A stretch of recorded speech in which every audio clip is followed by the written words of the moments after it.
φάρος χτίστηκε το 1873 και το νησί ονομάζεται Κρανάι, το οποίο η μυθολογία λέει ότι προέρχεται από το κράνος του Πάρη, όταν ήταν εδώ με την ωραία Ελένη και ξέχασε το κράνος του πριν φύγει για την Τρία.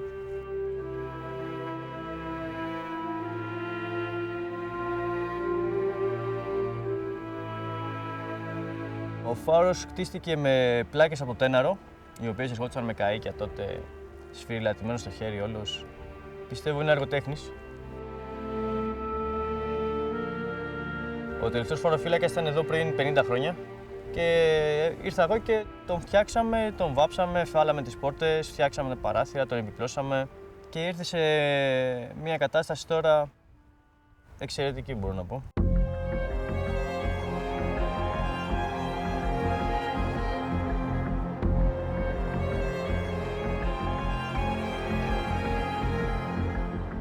Τώρα είμαι εδώ 10 χρόνια. Πέρασαν τα χρόνια πολύ γρήγορα. Ασχολήθηκα πάρα πολύ με το φάρο, τον αγάπησα. Είναι σαν σπίτι πια.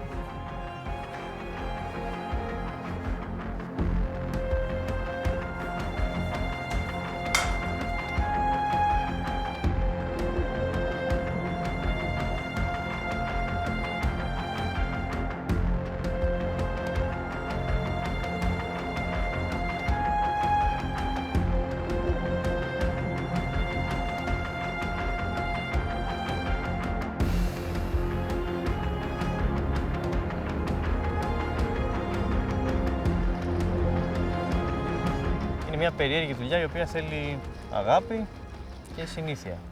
Είναι ένας τρόπος ζωής.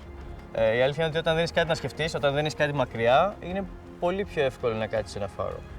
Όταν κάτι σε κρατάει πίσω και έχεις κάτι και πρέπει να πας να το δεις, είναι δύσκολο.